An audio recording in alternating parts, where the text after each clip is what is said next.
All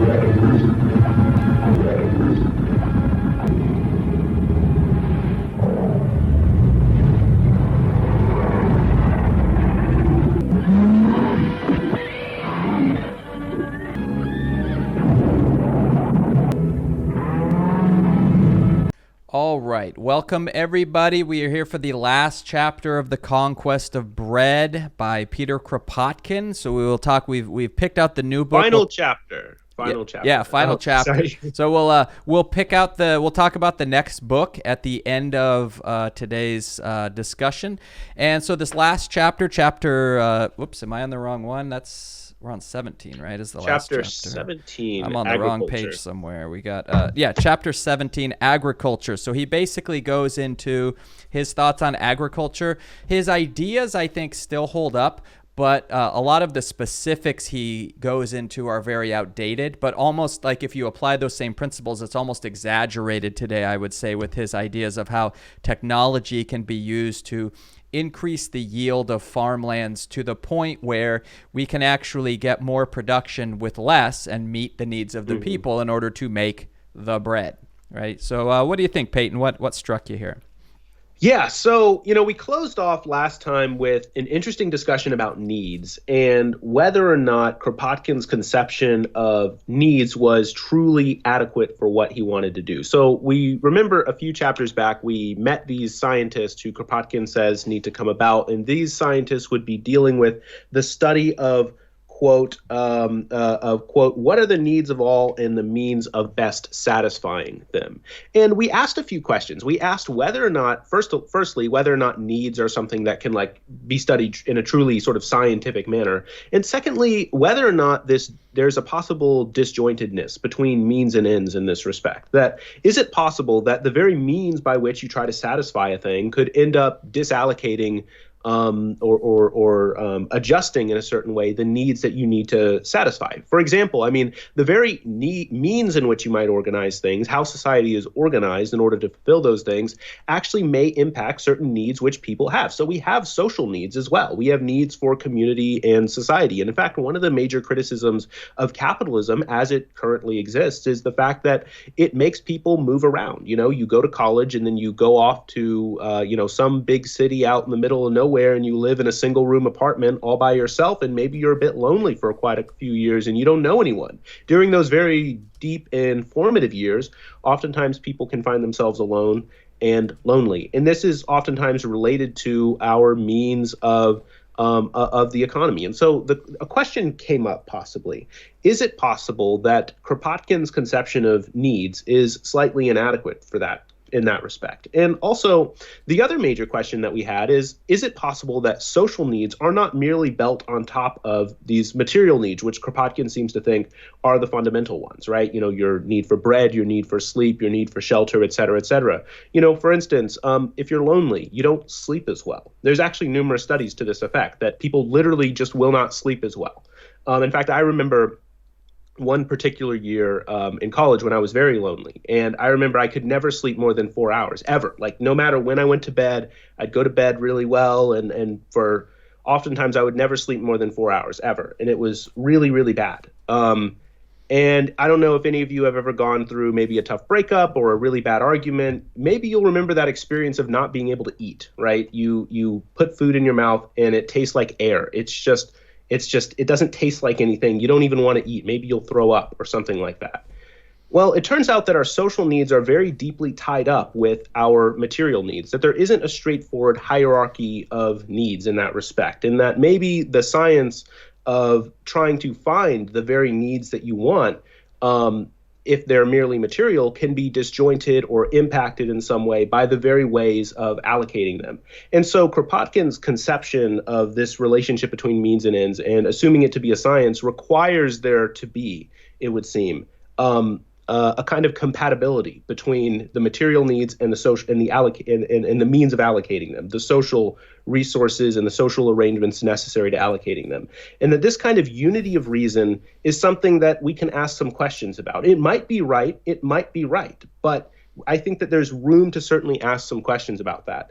And I think that the way that Kropotkin concludes this book really, I think, presses the question quite to the forefront about this very conception of needs. In fact, one of my earliest concerns of this book actually was Kropotkin's conception of needs. I started wondering. I mean, his very argument for the wage system was that once people reach a certain base level of needs, then it would turn out that people would not accept wage slavery anymore. They would not accept wages because of the fact that, needs are a kind of absolute value.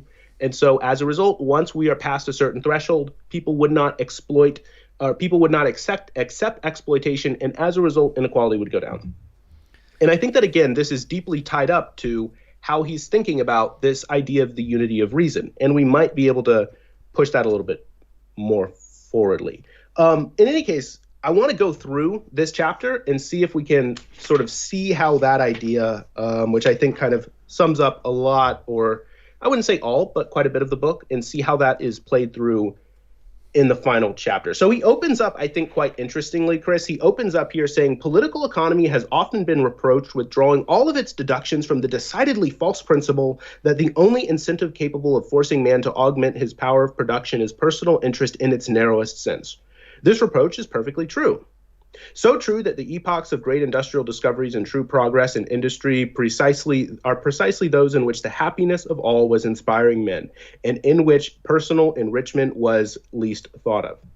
I think this is a really right thing to open with, and I think that it's certainly very clear how he ends this chapter as well, that this is exactly what he has in mind. That finally, once the sort of material barriers which are obscuring our knowledge of our true needs, and once we have that science of needs, then we're going to be in a situation where we're able to see our social relations more clearly. He has a fascinating quote at the very end which I cannot find right now.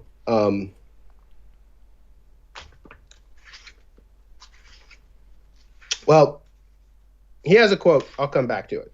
Oh, here it is. It's near the end. He says here, the day Paris has understood that to know what you eat and how it is produced is a question of public interest.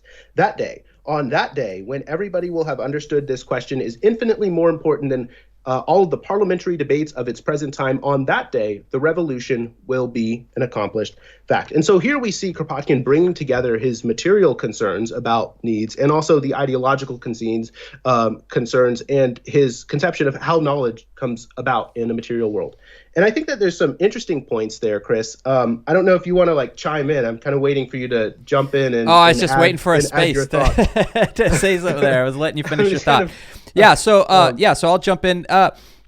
I actually think the sentence right after where you left off on that quote is actually one I have highlighted here.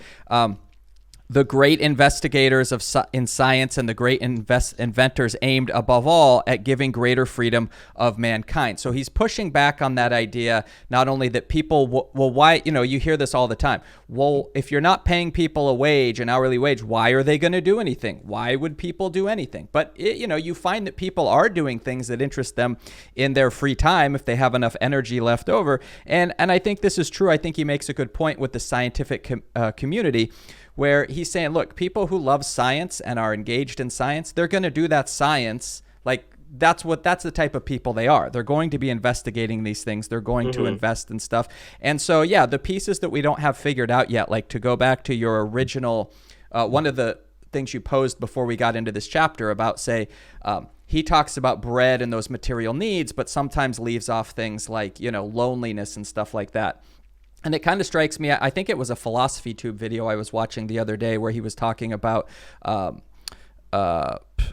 solitary confinement, and that we, even now, we don't really understand, our science doesn't truly understand the effects that has. But there's clearly something in the human brain where you need to be around other people. You need to interact with humans and talk to them, or your brain just literally kind of stops functioning appropriately. And I feel like that would come up as he's letting these scientists sort of come in, and you've called them in the previous meetings, you've compared them to like philosopher kings, where those people would kind of step in and say, look, we also have these other needs that need to be addressed and we need to look at. Besides being able to grow the wheat, we also have these other science is now uncovering other areas that are basic human needs. I mean, in some way it goes to like a little bit of a, I always kind of think to that Maslow's hierarchy of needs where you've got, yeah, if I don't eat and drink, I'll be dead in a few days. If I don't have human interaction with people, I might be dead in a few months, right? So you sort of try to satisfy those most dire needs and then work your way through the checklist to make sure that people are, and I'm in no way suggesting that we like start pairing people up or anything like that, but form a society in a way where people can meet those communal needs as well as the material needs. So because I think he sets out that his overall goal here is to satisfy the needs of people that they have. Right. But I mean, the concern, though, again, is that, in fact, we can't disjoint means and ends in quite the precise way that he thinks that maybe we can. Is that what you were getting at? Well, I think it would be part of maybe it's more of a like, all this stuff is not to get too philosophical here, but it's a bit of a journey. Like you have a target that you plan to meet, and then along the way you learn new things, and then you sort of have to adjust your way of thinking in order to meet those new needs and stuff. Right. Yeah. I mean, that's certainly what he's going to have to sort of do if he wants to be able to sort of get this off the ground in that way. I do have maybe one possible question here in the very next paragraph to the quotes we were just reading. He says, another principle which pervades political economy is just as false. It is the tacit admission common to all economists that if there is often overproduction in certain branches, a society will nevertheless never have sufficient products to satisfy the wants of all, and that consequently the day will never come when nobody will be forced to sell his labor in exchange for wages. Now, again, this goes back to both some of the concerns I was raising earlier, but also to some of the stuff that he was talking about earlier. But, one of the things that he does there is he flips needs and wants. He's saying here that they will never have sufficient products to satisfy the wants of all, but we're talking about the needs right now. I found that to be a peculiar move on the part of Kropotkin to argue against wants rather than against needs. And actually, I should say, arguing against wants is going to be a much trickier thing to do than it is to argue against needs. I'm not exactly sure what he's up to. Is he just trying to steelman the opposition and present it in its strongest possible form? Because he presents it as wants, but then he goes through and rebuts the question of needs, not actually rebutting the actual objection, if we're being like completely honest here. In terms of what Kropotkin is doing, because then he talks about how we're going to satisfy people's needs. In fact, even saying that people are going to stop making toys and that they're going to revert to, making farmland and handling grapes and things like that. And I mean, I suppose you could argue that grapes are a want as opposed to, the need of what he's referring to as bread, which seems to be a catch-all for everything that's sort of fundamental. But he does. I did want to sort of point that out, that is something that he does, which may be a little bit sneaky. I found that a little bit curious myself, but I also I definitely was able to take something away from it. And like right now, you can kind of look around society and you can see a lot of things being produced that are essentially just trash, right? I mean, we're creating things that might pause with us for a few brief moments on their way to the landfill. So I purchase something, I have it for a short period, it wears out or it breaks or I'm tired of it, on to the landfill. I think if we took this kind of approach where all of our work was not really based on making a certain amount of money so that I can outcompete you, right? I work a little more than you, so I make a little more and then I can buy more than you have. If it was the kind of approach he's talking about in this book, I think there would be this whole new concept of like conservation of time, where instead of everything being about how can I collect more money, it would be, well, is there a need to produce this new product? Do we want to create a factory that will create this new product? And that means we'll all have to work a little bit more.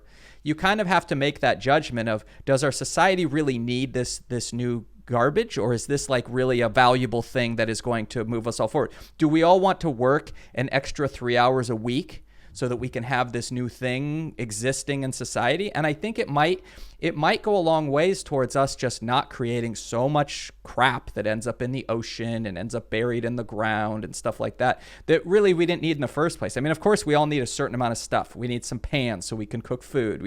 There's a certain amount of stuff, and, computers would be nice. So I'm not saying we can't have anything nice, but I think there's a lot of things that we would cut back on, realizing, well, if we're going to produce more stuff, that means more working hours that we all have to put for. You know what I mean? There's kind of a balance, I think, that could Yeah, be I mean, I think stuck that, in yeah, I there. think you're right. It definitely would make sense to not produce a whole lot of waste, right? There's definitely a lot of waste that gets produced, and balancing that out is definitely a good way to, fix things. So again, he sort of reiterates his quote, the idea of developing a science, which is about the determining the human needs of all and the best means of satisfying those things, arguing that that's like, the final science of sort of social thought, I guess, or social society, and arguing that once we know this, then we will have the means of satisfying people's real needs. Again, iterating this idea of this distinction between our real needs and our sort of false needs that I suppose exist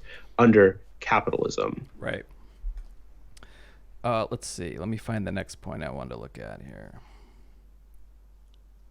One thing he goes off in this chapter, and maybe I'm jumping around a bit, but he talks a lot about the how technology is going to move us forward with farming, and it's interesting because he's talking about 130 years ago or something like that. That he was talking about things. So obviously, the things he's talking about, these great advancements, sort of seem silly now about how much we can grow on an acre and how much effort it would cost for individuals to grow an acre. And it's even more extreme now because we have situations now where machines are doing a lot of the work for you. I mean, these tractors now that they're buying are all GPS driven. I mean, the person gets in there and they're essentially just sitting there while the tractor just does its own thing, driving around the field, all sort of automatic.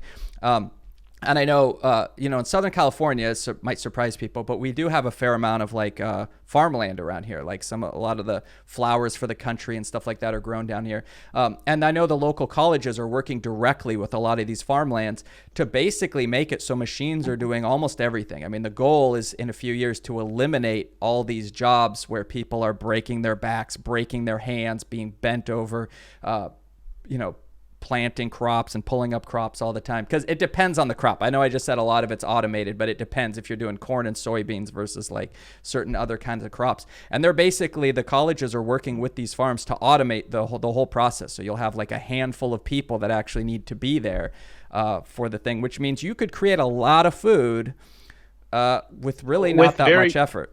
You're right, with very little effort and not much land. And it's one of the things that he points to about the limitations of certain socialists and utopians. He says that each time agriculture is spoken of, men imagine a peasant bending over the plow, throwing badly sorted corn haphazard into the ground and waiting anxiously for what the good or bad season will bring forth. They think of a family working from morn to night and reaping as reward a rude bed, dry bread, and coarse beverage. In a word, they picture the savage of Labouré.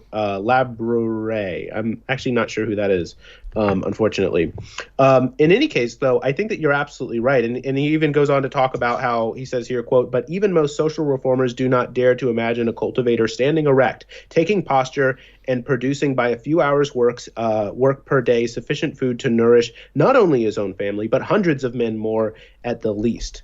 In their most glowing dreams of the future, socialists do not go beyond American extensive agriculture, which, after all, is but the infancy of agriculture art." Oh, by the way, he does make a distinction in this chapter between extensive and intensive agriculture. I take it what he means. I haven't Googled it, so I don't know if this is like a technical meaning, but I take it, at least how he's using it. By extensive agriculture, he just means the process of like expanding and putting on plots more and more land, doing basically the exact same thing. And intensive agriculture, kind of greenhouses and, cultivating the soil and improving it.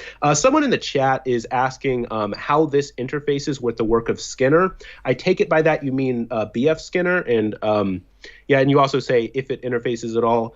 I'm going to have to say I don't think that it's really interfacing with the work of B.F. Skinner. He's a bit more of a behaviorist, and he's much more concerned about how stimulus in a particular environment influences behavior. So, I mean, I suppose you might be right to suggest that, like the structure of society might influence behavior. But I don't know that Kropotkin is quite super concerned about it in at least the way, and I should say, especially in the way that B.F. Skinner specifically is concerned about it. So I don't know how directly it interfaces. B.F. Skinner was much more concerned with very different things than I think Kropotkin is concerned with, even if you might argue that both of them are kind of biologically grounded psychologists in some respects. But I think that they are quite different. Yeah. In case. Well, Do you have anything to add to what we were saying earlier? Yeah, just back to what we were talking before about the technology. I mean, one thing I noticed in this chapter, he's like Kropotkin is really into greenhouses. Like he kind of can't get away from that greenhouse idea. And greenhouses are great, but he kind of had this vision of like massive areas all inside of a greenhouse. So you just, these giant buildings of glass.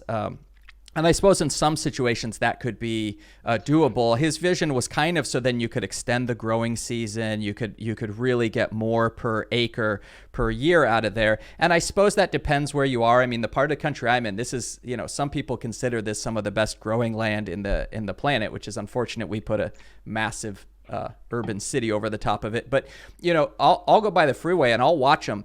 It's literally like on weeks. They'll have, they'll prepare the land, plant the land, grow it. And within like a few weeks later, they're already growing a different crop because, the weather is slightly different. And then that goes on for 4 or 5 weeks. And then boom, they tear it all up totally. It looks completely different, like a different piece of land. Boom, they're planting another thing. So they're getting numerous growing seasons. I mean, yeah. And the truth is where I am most of the year is a growing season. So they can just create massive amounts of food from a single acre of land, which is kind of beyond, it looks like Skype might have froze there. So that's going beyond well beyond what he had envisioned in these massive greenhouses where he just considered huge farms of greenhouses. And then, we sorry, Skype breaking down. Sorry, there we go. I think we linked up again. Oh, there. Yeah, sorry. But yeah, I was just kind of talking about that where we had the, these massive greenhouses versus in some parts of the country, you can just grow year round. But then there's stuff you can do even in other places to extend that growing period. Yeah, and I was just saying one interesting quote, sort of how he's sort of thinking about this is in the distinction between sort of theorists and sort of practical people. He has an interesting quote here. While scientific men led by Liebig, I think that's how you say his name, the creator of chemical theory in agriculture, often got off to the wrong tack in their love of mere theories. Unlettered agriculturists opened up new roads to prosperity. So basically the idea being that, like, yes, this great theorist came around and developed this great technology for agriculture, but they didn't really implement it for the masses. But then people who didn't really know all the theories and all the scientific stuff came together and they opened it up on the right path. That the people who, I suppose, I don't think that this idea here in his is sort of particularly developed, but I think that he sees something similar to how he's thinking about people thinking about their needs, that, the mass people sort of the mass of the people better understand their needs. And so they took this science and implemented it in a much more productive manner for everybody and for all. These theorists who had their head in the cloud were much more concerned about the chemical structures and the bonds and all that stuff. But these practical people who were unlettered and unread, they really implemented the practice of it all. I don't know how much I love that sentiment, but it's there. It's there. Yeah. In any case, though, I think that he does have some interesting things to say about greenhouses, but the thing about it is the numbers and the stats are so different now from when Kropotkin was around. It doesn't bear any use for me to or any of us to go around and read out, how many people he thinks are necessary in order to support this many people on that place. It's not really relevant anymore. His general idea, though, being that we can now produce so much because of the innovations and developments in science that the entire concept of exchange, as the political economist that we were introduced with at the very beginning, is no longer quite as relevant as it was in the past. This idea, and this is something that he's been carrying through in previous chapters, was, of course, that, you have certain areas that produce certain things. But if it's possible through the invention of a greenhouse and through various technologies to grow grapes in London, well, then you don't actually need to only grow grapes in the Alps in the Alps or in parts of Italy, right? Like you can grow grapes all over the place, 9 months a year, he says, in London, in a sewer street by what he refers to as basically a crappy greenhouse that wasn't heated properly, that let the rain through, but that for 9 years it was able to produce grapes.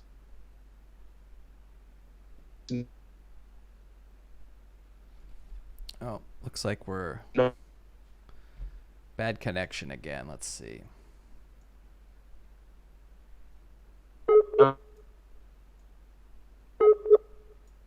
9 years there on us again. Oh, you back? Yeah. Yeah, you're kind of broken up there. But yeah, I mean, he has a quote essentially to this effect on how the development of greenhouse and agricultural stuff impacts the theory of exchange. He says here, quote, right at the end of part one, before part two, at the very last paragraph, he says here, quote, "It is self-evident that we in no wise desire all exchange to be suppressed, nor that each region should strive to produce that which will only grow in its climate by more or less artificial culture. But we care to draw attention to the fact that the theory of exchange, such as is understood today, is strangely exaggerated, that exchange is often useless and even harmful." And so I think the idea here being, again, that there's different kinds of, or that the theory of exchange may have possibly worked in the past. And, look, we don't mean to say that you should only be growing things in one particular region, which I will say is an idea that seemed plausible earlier, right? Like it kind of seemed like he was basically saying that earlier in the book, but now he's saying, no, we don't mean to say that.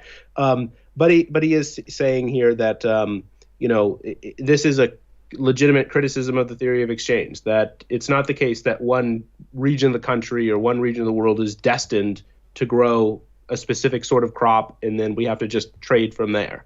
That people can be free to grow what they want and grow all their needs in a local community. And the power to change the land itself is quite amazing. There's a conversation going on in my chat here. A quick double tap is talking about, so he's referencing, I think it's a book, Greening the Desert.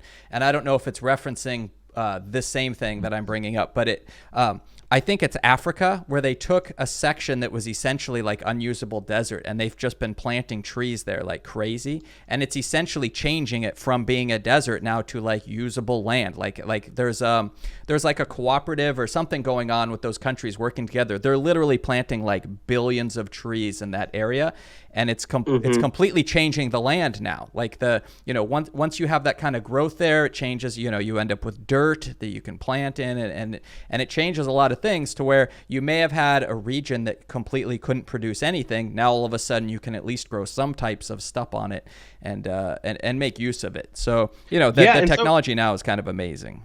Yeah, it really is amazing. I mean, there's definitely, I'd say, some concerns there that you could off-balance the environment. I know that some environmentalists are kind of against this. Someone in my chat is mentioning the idea of vertical farming. I think that that's like a very plausible idea. And I've done a little bit with that, like building things on top of each other and seeing how much you can build. It's definitely fun. Actually, one of my cousins is a physicist studying sort of aspects of kind of biochemistry and thinking how physics can apply to aspects of chemistry and engineering seeds to, do all kinds of cool stuff. So there really is like a lot of things that you can do in that to really rework the land and make things much more productive than they were in the past. And I should say, like, there's this idea that, oh, this is entirely new. Well, we've been doing this forever. I mean, bananas or even like native horses. Native horses were like the size of dogs, basically. Like originally, like believe it or not, they're about the size of dogs. You couldn't really sit on them.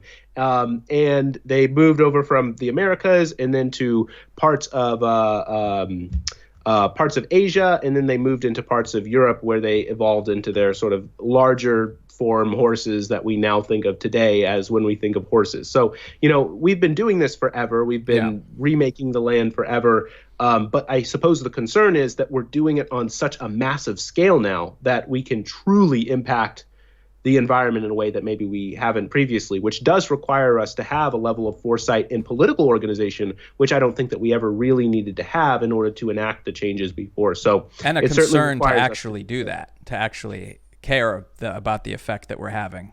Yeah. Right, and which requires a lot of organization and a lot of stuff that, again, we didn't really need to have in order to enact this technology in the past. So it's definitely something to worry about. Always worth, I think, mentioning that. Yeah, all that stuff. I mean, basically any vegetable you mention, it wasn't just growing like that out in the wild, right? Tomatoes are one, there's thousands of varieties of tomatoes because people have been breeding them. All the broccoli, cauliflower, all that came from some plant that didn't even look edible, and they've been bred in these different directions.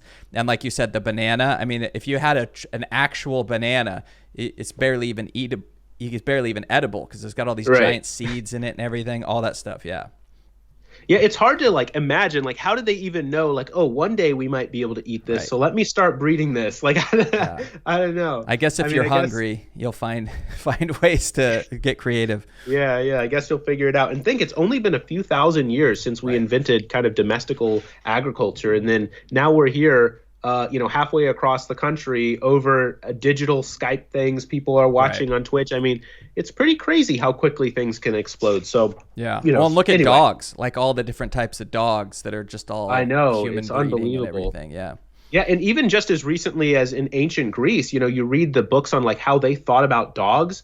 And it's actually fascinating because they did not think about dogs as kind of the loving creatures that we think of them today. They were much more similar to wolves. I mean, the old phrase "kawe kanem," beware of dogs. That like this is an idea that like dogs were much more, firstly, hunting animals, but they were much more similar to wolves. They were associated with like packs of like eating dead people and like eating carcasses that were on the side of the road, like very, very different than how we imagine them today, just a few thousand years ago. I mean, we have written records of how people thought about dogs at the time, and it's very interesting. I mean, the gates to Hades were guarded by, what is it, a 9-headed dog or some headed dog, right? Yeah.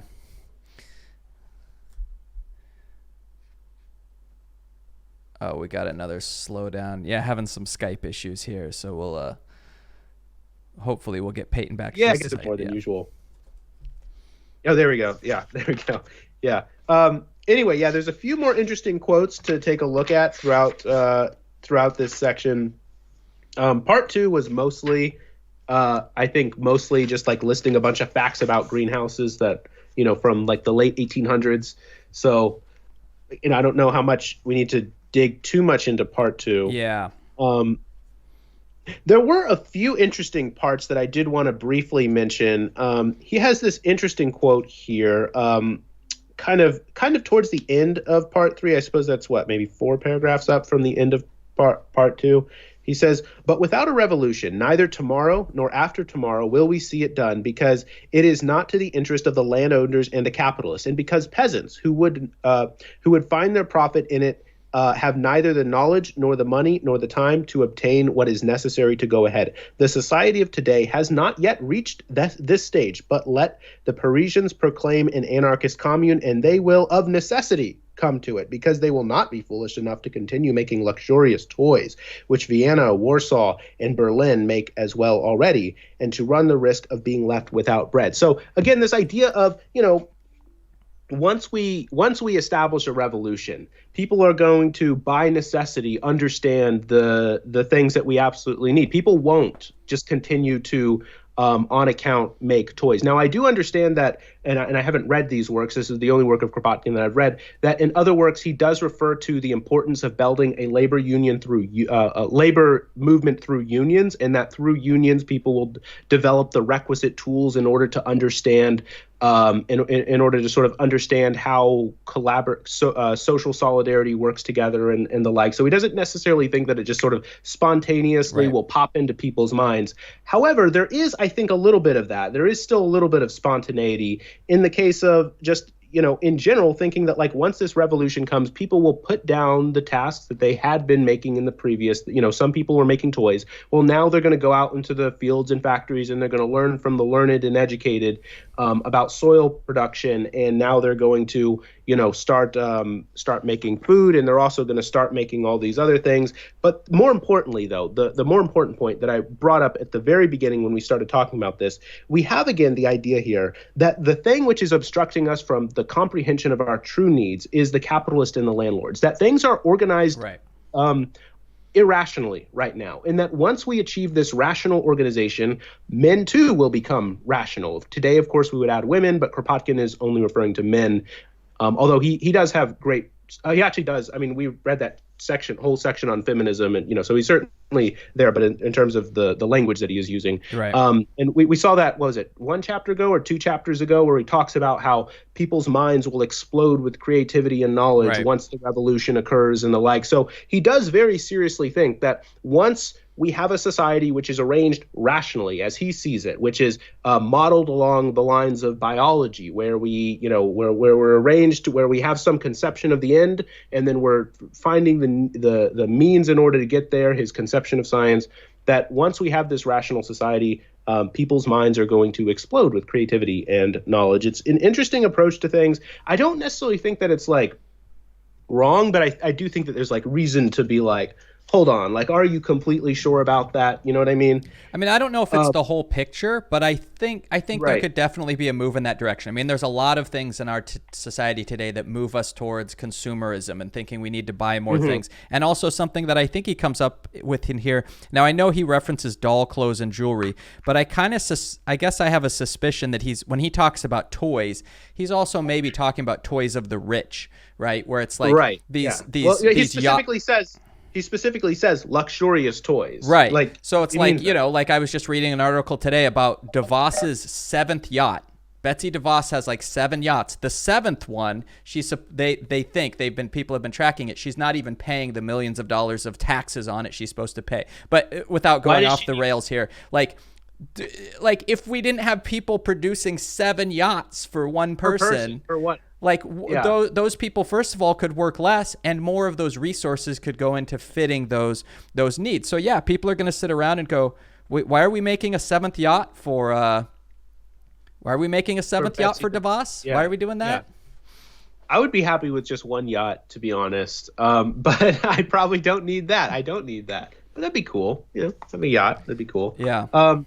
He says here one thing that I do want to point out. It's kind of interesting. It's a literary comparison, I suppose. The very end of part 2, he says, in the Middle Ages, it was alpine pastures rather than guns which allowed the Swiss to shake off the lords and kings. Modern agriculture will allow a city in revolt to free itself from the combined bourgeois forces. I just wanted to point out one of the interesting things. I think this was chapter 4 or 5. He actually alludes to like the beginning of capital through the creation of through the Middle Ages, and like how people took possession of particular lands, and that like kind of led to the accumulation of capital and the wage system. Historically, I've been reading some more stuff on that. I'm not quite sure that his historical account of the emergence of capital is quite right. But in any case, I find it interesting that he's alluding again to the Middle Ages to tell us how it's going to end as well, right? I think that that's a literary point, not necessarily an argumentative point, but right. I believe that was perhaps intentional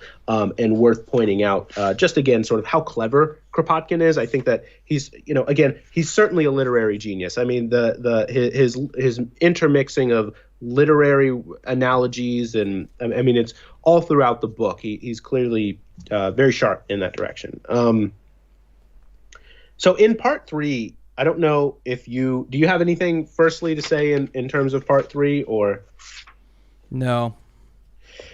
Okay, one thing that I did want to point out is I already mentioned one of the quotes where he's sort of bringing together a kind of ideological and material interests, sort of collapsing together. That once we realize the importance of once we understand the question of bread, that it's once we understand that the question of where our food comes from and what we eat and the questions of bread, then we will also have accomplished the revolution, kind of bringing together the material and the ideological. Right above that quote, he has an interesting part here where he's talking about the opposition of property laws. He says here, quote, "And yet let us not tire of repeating, these are not fancy dreams. We have only told what has been obtained by experience on a large scale. Agriculture could be reorganized in this way tomorrow if property laws in general ignorance did not offer opposition." I think, again, this idea that it's really property laws that are, mixing things up, and it's causing a kind of general ignorance. We're ignorant right now of our true needs and our true desires, our true goals. If property laws got out of the way, then we would have proper understanding of that. And then, as he says in the very next quote, which I read earlier, we will accomplish the revolution. Yeah. I mean, it's definitely a process. And obviously, this whole line of thinking, I mean, this book is under 160 pages. So it's obviously not a full plan of how to achieve all of this kind of Right. stuff. So it's like light in some places. And like I said I think a few times ago, I think that Kropotkin actually isn't all that interested, at least in the conquest of bread. I think maybe in mutual aid, he might be a little bit more interested in this, in like actually laying out in sort of anarchist society for us. I think he's much more interested in laying out for us the foundations for a science which allocates things which can, tell us what our needs are or how to think about our needs, and then the best way to fulfill them. Right? That's the thing that he's interested in. In fact, he even says as much. I suppose we'll get to it. I suppose we'll get to it at the end, but he even says as much at sort of the very end. There, we'll get to it. But in any case, one interesting part of part 3, he brings up this idea of Merleau-Ponty, and I guess he was someone at the time who wrote about his agricultural stuff and his output and the like, and told everybody how much he paid people, how much effort went into it all. And so he sort of goes through the records of Merleau-Ponty and basically outlines, how productive we could be if we only had his output and his productivity everywhere else. But he does also point to and specifically say that actually people have even surpassed Merleau-Ponty since. And so it's not just the case that we should only be relying on his output, but let's just take his output because we know that it works and we know that he's been doing it for a long time. So worth pointing out there that he's not just sort of pulling numbers out of his ass, that he has actual numbers, that he has people who have done this before. And he even says as much, basically saying, let's not go into a world of fancy. Let's not go into writing an agricultural romance, he says. Let's actually write things that we know we can do in the long run for the long term. He wants to be practical. He wants to be grounded. He doesn't want to be pie in the sky. In fact, we saw this earlier in the book where he juxtaposes various kinds of bourgeois intellectuals, saying that it was actually the bourgeois who had their head in the cloud with their Enlightenment values of, tolerance and all this stuff. That these things, he says, are head in the clouds because they're not really grounded in terms of the necessities of everyday people. They forgot bread. They thought about the parliamentary rules, but they forgot bread. I believe that was chapter 6, chapter 5, something around there. And so Kropotkin, again, is really saying that actually, in fact, it's the utopians who are the pragmatists. It's the utopians who are the reasonable people. It's the utopians who are the scientific people. And that's one of the things that Kropotkin rhetorically wants to get across to us. And at the same time, like you're right about this balanced approach. At the same time, he's not going extreme like a capitalist would, sort of what's the most amount of money we can wring out of this and get every penny squeezed out of this. He says at the beginning of section 4, the market gardeners, we say, are forced to become machines and to renounce all joys of life in order to obtain their marvelous crops. So he still always holds it important that while you're creating these large crops, you're not doing it at the sacrifice of the person's well-being and humanity who is doing the work, right? They still get to be sort of a full human and happy and hopefully be able to chase that creativity, that ingenuity that is sort of the spark of life, right? Right. And like he's talked about in previous parts of the book, this idea that, we should have our works, which is integrated between working with your hands and working on the ground, producing things, and also the intellectual side of things. And that, kind of bringing that together is, he says, the most sort of fulfilling kind of work. And that's the kind of thing which he thinks that people should be engaged in. And he talks throughout this chapter specifically about how everyday people who, maybe aren't specialists in agriculture are going to go out into their backyard and produce grapes and produce the various kinds of crops that they would want, in their backyard with the greenhouses and stuff like that. And yet, And so I'm gonna maybe sound a little like new age here at the risk of sounding a little like off the rails. But as someone who, I gardened as a child, and this year we put a garden in our house, and there is something really soothing about going out there. It's almost meditative. You're just out in the garden, you're working on it. It kind of turns down the volume on the rest of the world, and it just kind of helps you reach this peace that sometimes. And I'm not saying that would work for everyone, but it seems like a lot of people do find comfort in that garden. It's a little patch of nature, right? If you can't make it out to do some camping or hiking or something like that, you got a little nature in your backyard. You're helping out some plants. They're going to feed you. I mean, there is something sort of rewarding about doing that kind of work. How big is your garden? Is it like a full kind of lot, or It's is it two just raised beds that are, let's see, 12 by 4. So it's a little under 100 square feet of garden.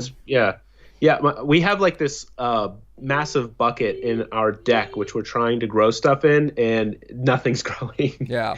So whatever. But maybe one day we'll Right. figure out how to how to get stuff going. I will say I've never really gardened before. However, I did find it really enjoyable at one point to go out and like water the grass. I don't know. I found that like very enjoyable to go out, and we have like this sprinkler thing that we would set, and Right. I don't know, it's kind of enjoyable.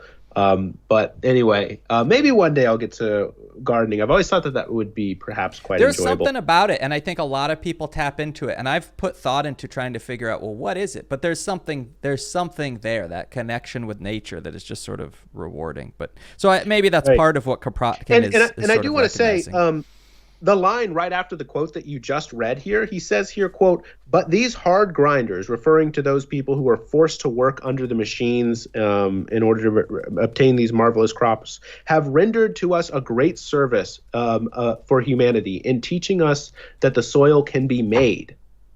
They make with it the old hotbeds of manure, which have already served to give the necessity of warmth to young plants and to early fruit." Saying here that, yes, these people were ground down, which he does not say is like, oh, it's worth it or whatever. But he is saying like we've learned a lot from that, and now we don't need to grind people down anymore. We've learned how to make the ground. And he has an interesting quote. We were sort of talking about this kind of before we started streaming here, and talking about sort of Ricardo.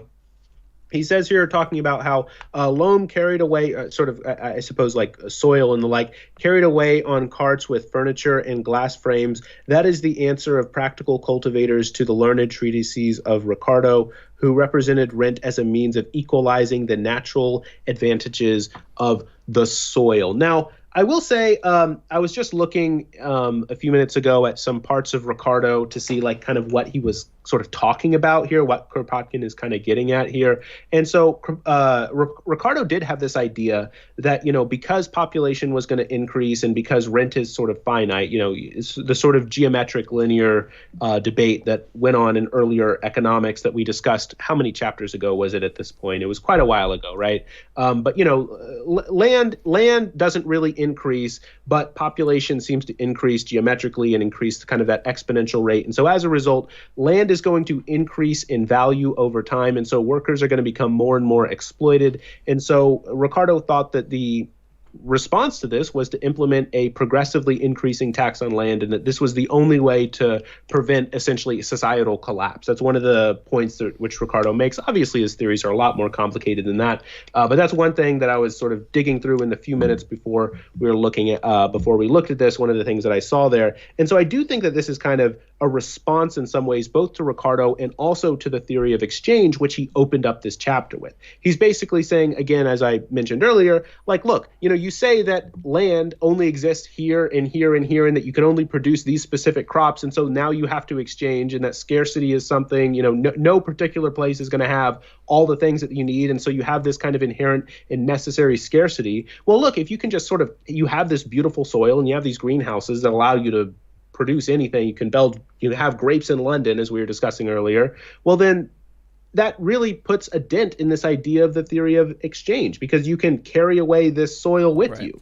You can carry around this soil. You can carry away this soil. You can build with these greenhouses. And so this idea that, we can only produce this particular kind of thing there. And so as a result, every particular group has a kind of scarcity. And as a result, we absolutely need to engage in this kind of exchange as Ricardo thought about it, well, he thinks that's maybe a little bit moot in light of scientific advances. Yeah, and in the same vein, he mentions the commune that will put the process of intensive culture onto practice on a large scale will have all possible vegetables, indigenous or exotic, all desirable fruits, without employing more than about 10 hours a year per inhabitant. So yeah, if there was a fruit you liked somewhere, you should be able to grow it yourself. So you could go through and have all that stuff without necessarily having to ship it around the world, which in this day and age we know comes with an environmental impact of moving things around the world.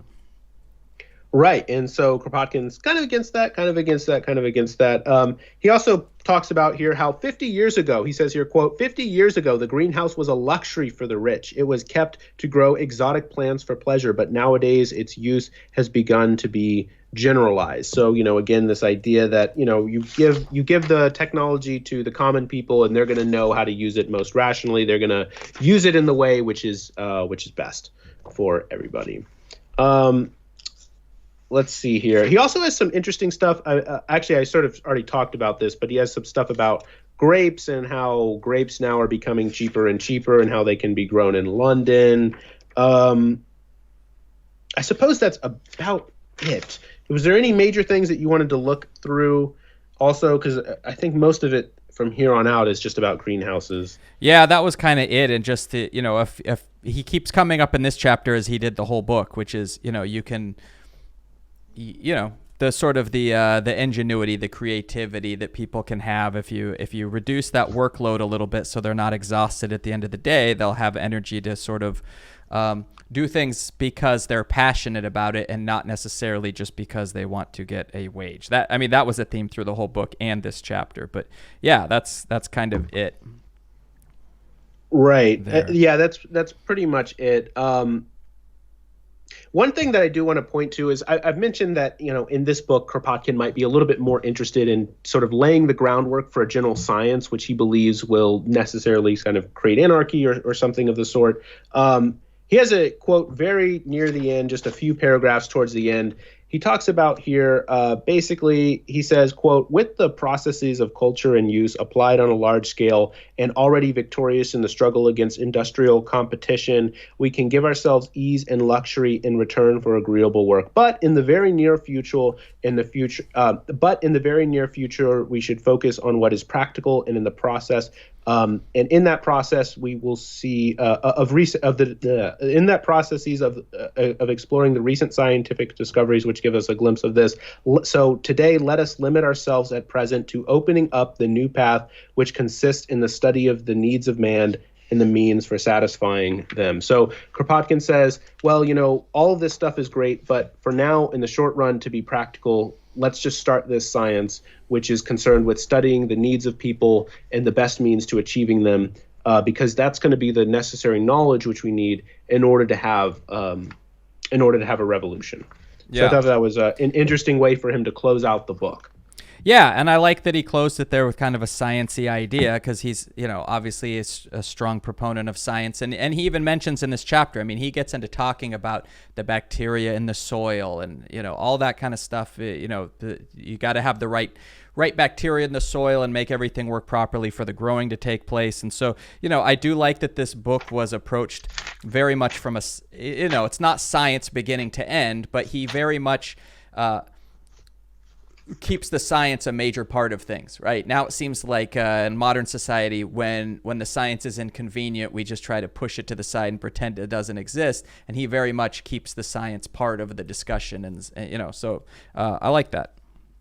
Yeah, he has a very peculiar understanding of science, a very peculiar understanding of how he thinks that all human sciences are going to go. I think that, since then, maybe we've learned quite a bit, but, you can't blame somebody for, not knowing something that was going to be discovered 100. Right. You can't blame, he didn't know the discoveries of science in the 1990s, Right. Oh, well, you can't really get after him for that. Right. beginning of this chapter, he opens up with this idea that I'll just read the quote again. He says here, quote, "Political economy has often been reproached with drawing all of its deductions from the decidedly false principle that that the only incentive capable of forcing man to augment his power of production is personal self-interest in its narrowest sense."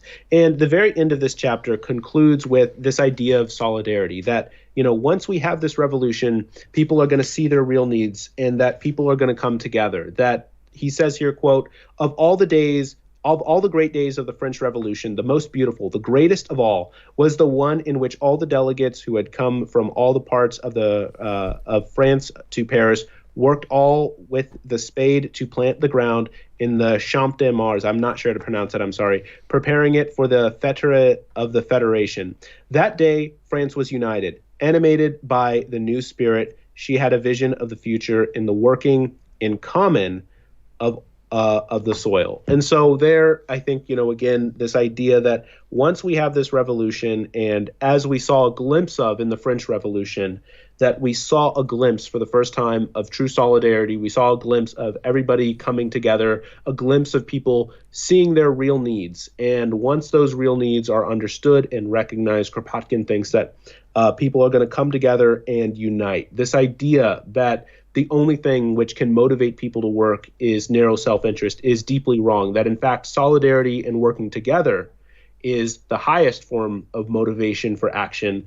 But the real and only way that that can happen is if the things which are obscuring and obfuscating us from having knowledge of our true needs, which are in common, are the laws of existing property, as we sort of quoted earlier. But that once we get away with once we get rid of that, then we're going to have a true understanding of our needs, and that from there we will engage in solidarity, which I think he thinks is the final nail in the coffin of political economy as it was preached back in his day. So I thought that was interesting. Yeah. I mean, it certainly would push things further in that direction. Yeah. So it was interesting. So I'm going to read the final paragraph of Kropotkin of The Conquest of Bread for you all, just so you all know the final paragraph, because that's always the most exciting part of a book, right? The first paragraph and the last paragraph. He says, quote, "Before such an irresistible force, conspiring kings will be powerless. Nothing will remain for them but to bow before it," which is the revolution, "and to harness themselves to the chariot of humanity rolling towards new horizons opened up by the social revolution." It's not a material revolution. It's a social revolution. All right.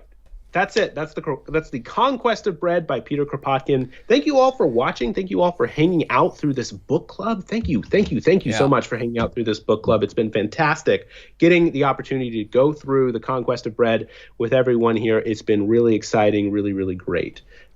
So next time around, Chris, we have a new book. Yeah, so we're looking at Breaking the Two-Party Doom Loop, the case for multi-party democracy in America. So by Lee Drutman. Right, by Lee Drutman. So I'll go ahead and let's see. I'm gonna post the link there in the chat. That shouldn't be like a. Oh yeah, I should do that. I don't get a cut of that or anything. I just posted the book there. If anyone was interested in reading along for us, with us. My book actually doesn't show up till Tuesday, so we do the book clubs on Tuesday. Their book club, we do it on Tuesday now. It used to be Wednesdays, but we moved it to Tuesday for scheduling. My book shows up Tuesday, so I probably won't be able to read much of it since it shows up right there. It's a pretty straightforward read. They also do have an Audible version of this if you're more inclined to the listening side of things. It's definitely something that's worth listening through. I've listened through it. I listened through it on like 3 times speed while doing other things. So I know the gist of it, but I don't really know the details of it. I think it's going to be a great thing to go through, especially if we can kind of go through it kind of quickly, but it should be easy to read. It'll be good. It'll be good. I think it's very topical, very relevant, very pragmatic and practical to what's going on right now and finding solutions to the problems which we have in contemporary politics, which are both political and also practical as well. Sometimes political problems can seem unpractical because you can't really do the things. Well, some of the things that he's really focusing in on is making sure that that the reforms which he's suggesting, which will get us to multi-party democracy, are not things which would be just absolutely impossible to do. So, even if you don't think you're going to be able to check in for all the book clubs, we recommend that you check out the book. Again, we're not like getting anything from it. We don't have like Amazon affiliate or anything like that. We're not that cool. But it's a good work. I'm just saying it's good. You'll learn a lot. It'll help you develop. So it's good stuff. It's good stuff. It's good stuff. And the Amazon link there is just basically for identification. You obviously can buy it through whatever form you feel is most ethical. Buy it through that. I just wanted to make sure we were all on the same page so everyone knew which the book was. But feel free to buy it however. Yeah, you don't have to do it through Amazon. Someone in my chat saying that we should boycott Amazon. Buy it through whatever you want. I'm not telling you to buy it through